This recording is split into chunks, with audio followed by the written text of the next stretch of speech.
Yes, everyone, welcome back to another episode of The Red Divide.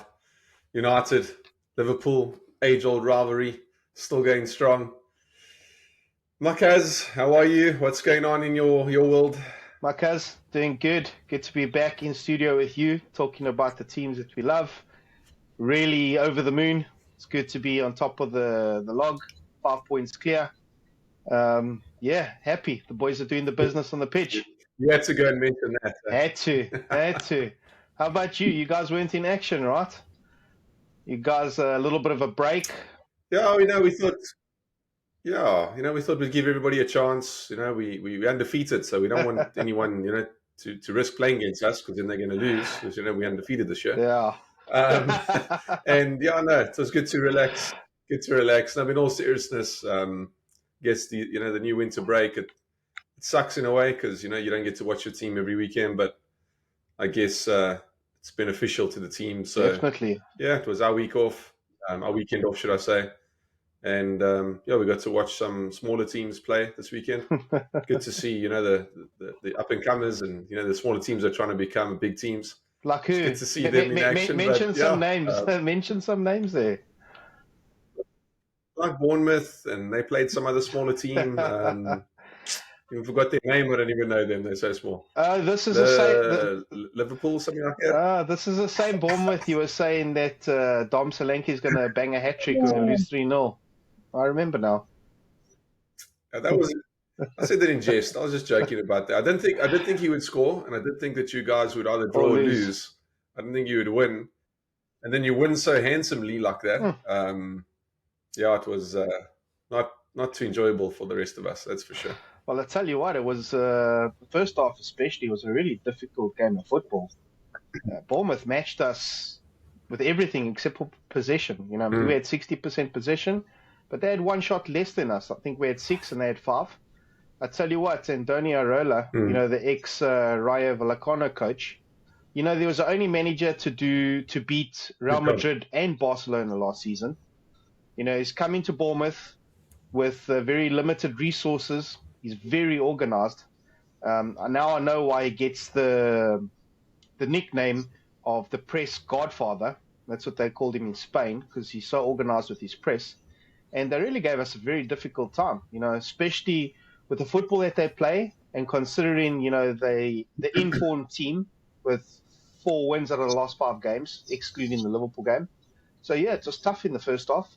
And, luckily in the second half, the boys stepped up and we took the chances that was presented to us.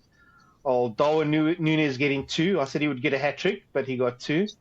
And, Twinkle Toes Jota with the other 2. So, I'm happy. 4-0. It's not really a true reflection of the game, if I'm honest. But we did deserve the win nonetheless. I'm glad you said that, because Bournemouth definitely didn't deserve to lose by 4 goals. They really did match you first half.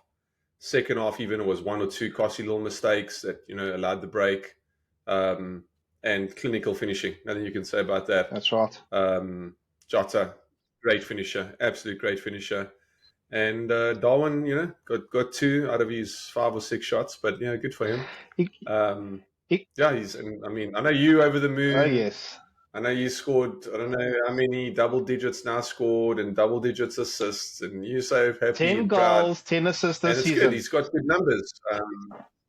He's got good numbers. He's missed more than I think the entire top 6, but hey, anyway, he's eventually got to 10 and 10, so no, good for him. Well, it just goes to show how dangerous we are that we can actually create so many chances. He could have easily had, I don't know, maybe 30 goals this season if he took his chances. So, he's been wasteful. 100%. But he's got 10 goals. He's got 10 assists. He's made a lot of mistakes, but he'll carry on firing. I have no doubts at all. He's dangerous. He gets in all the right positions. Even his second goal, that ball over the top where he goes to the outside of the foot, hits the post and goes in. Clever, difficult finish. When the ball's coming over like that, to judge the distance and the positioning so well, I don't know. He misses the easy ones, scores the difficult ones, but that's just how it is at the moment. No, like I told you, he closed his eyes, took a swing at the ball, hoping for the best. Ended up Just hitting the outside of his boot. The only thing he swung was into the corner post. Very lucky, but hey. The only thing he If you swung don't was his swing, you ponytail. don't score. You know what I mean? The only thing he swung was his ponytail, Makas.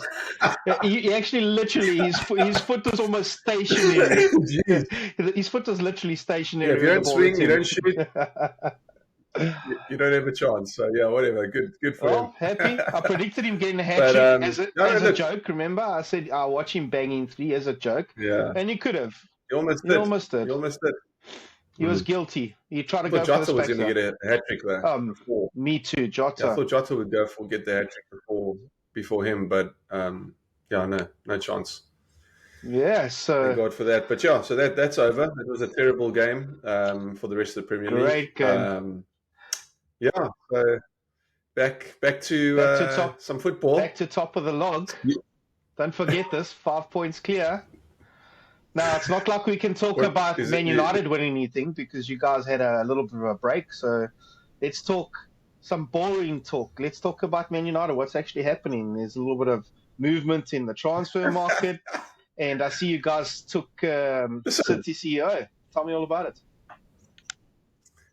Listen, before we jump onto the greatest club in the world. Liverpool. We touched on them earlier. Have you guys won anything yet?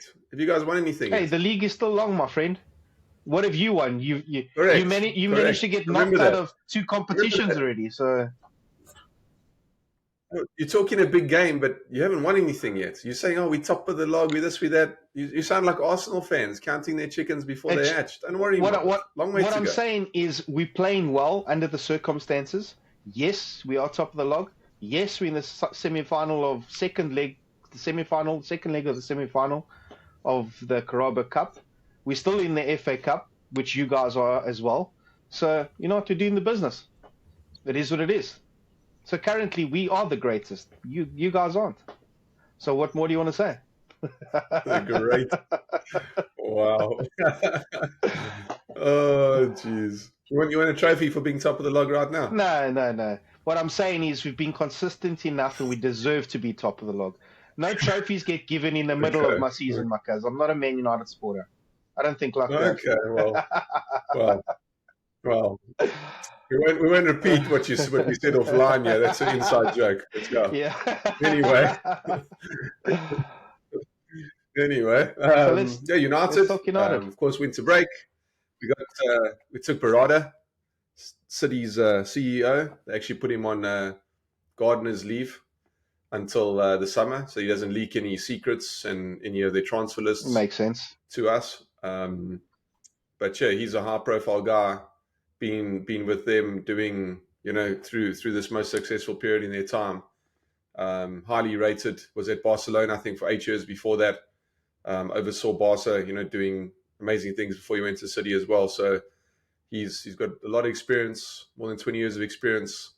And he's great at doing deals. I think he oversaw the Jack Grealish and Haaland deal at City.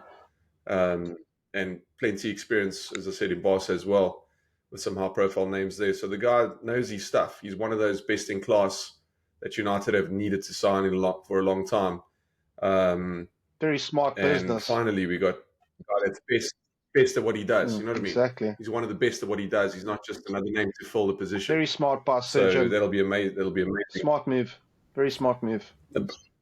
Yeah, it'll be amazing come the start of the season.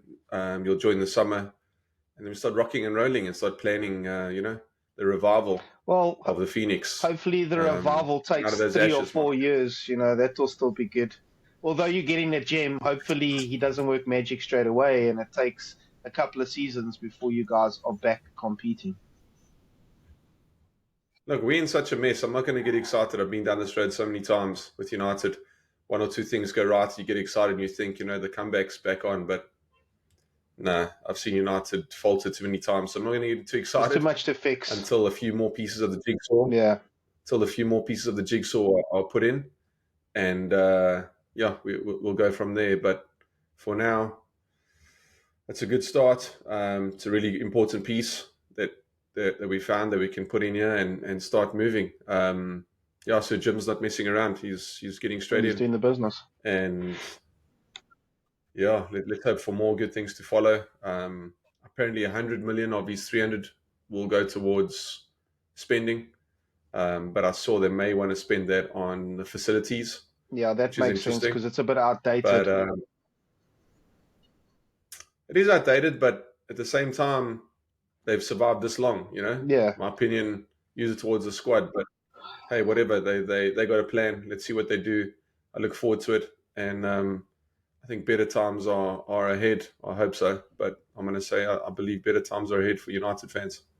Well, just going back to the infrastructure, listening to interviews of ex-players like Zlatan and Ronaldo, just for an example, Ronaldo said that, his first spell at the club, he was young, the club was massive, the infrastructure was great, but then returning, he saw that there wasn't any change in the infrastructure, Same. and he was, a little bit disappointed because in his mind, United was the biggest club in the world. So it's probably wise that No improvement. it's probably wise that you guys use that money on rebuilding facilities. I don't know what's your standing with FFP in terms of buying more players at the moment. So it probably be better business to use that money wisely now, and then when you guys are in a position to sign players, then there's nothing holding you back. Mm. Well, I saw a column by a writer the other day saying that the FFP allows you to be, I think, operate at least, I think it was minus 15 million per year. Okay.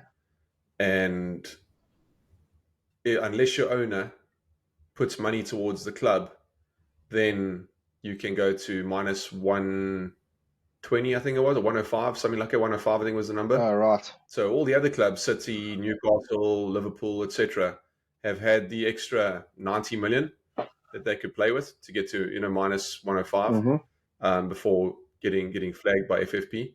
Whereas the Glazers haven't put in one penny, so we've been stuck at the minus 15. And again, no club should really operate in the negatives, but that's what they do these days. Yeah. Use every advantage you can, use every little Whatever bit of loophole you law can. in your favor. Yeah. Correct. And so we've been behind the 8 ball on that. So yeah, whatever. Now it'll be a different story. That'll change as well. But I believe in the summer, I think they're moving that structure, changing that structure to more of like almost an American style of a salary cap. If they have a salary cap across the club, Yeah. And you can move their money around however you like, but there's a cap depending on how much money you bring in. Okay, makes sense. Good thing for United, we bring a lot of money, so that'll help.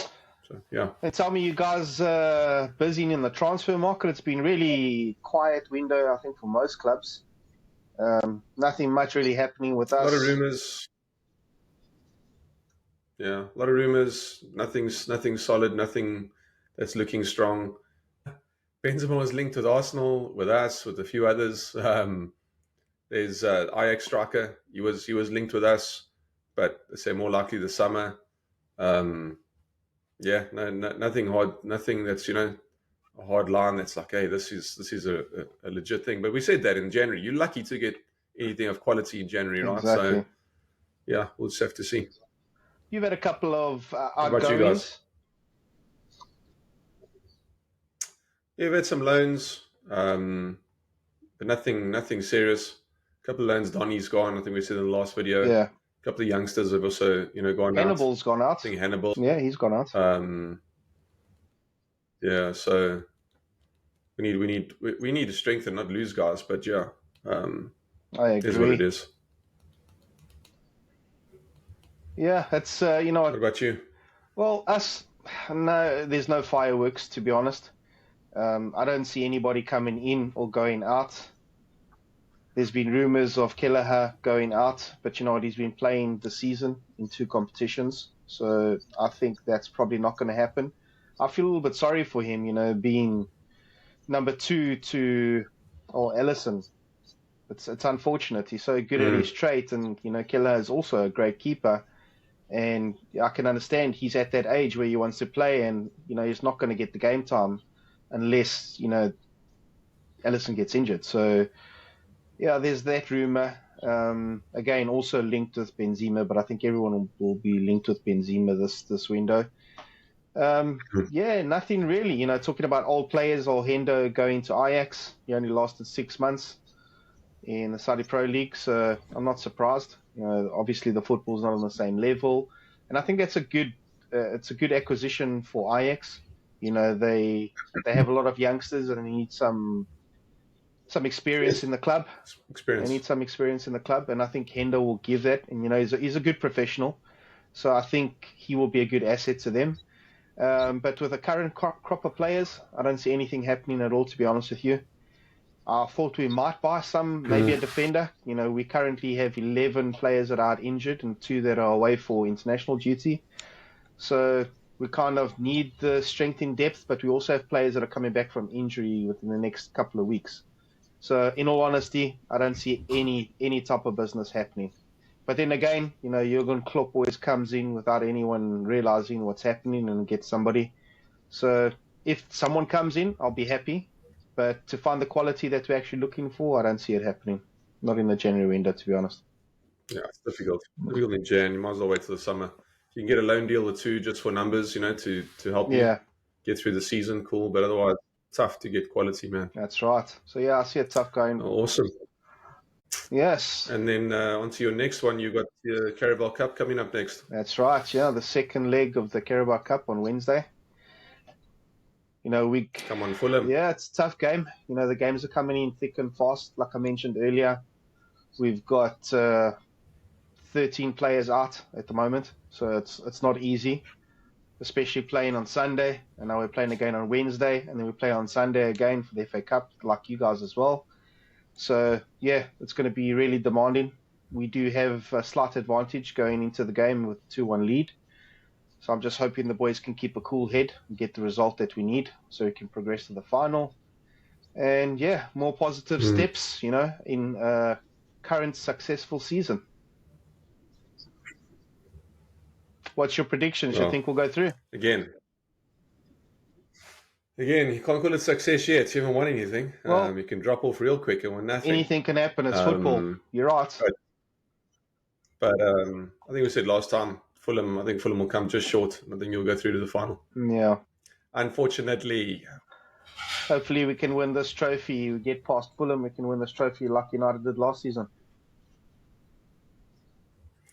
Yeah, don't forget we're still the champs, so we want Fulham to maybe do it. Definitely don't want the Scousers. You're more like chumps, but current champs of that competition. When you win something, then you can be a champ. Until then, you're just a chump. I'm hoping Liverpool will do the Tottenham football pitch this season, and I'll have lots to celebrate. We'll be making podcasts and episodes. You'll be sitting there really happy for Liverpool. I can just see the writing on the wall. Yeah, that'll be the day. That'll be the day. Yeah, my cousin. Yeah, lekker. Well, it's good to be in studio with you again. Sweet, once again.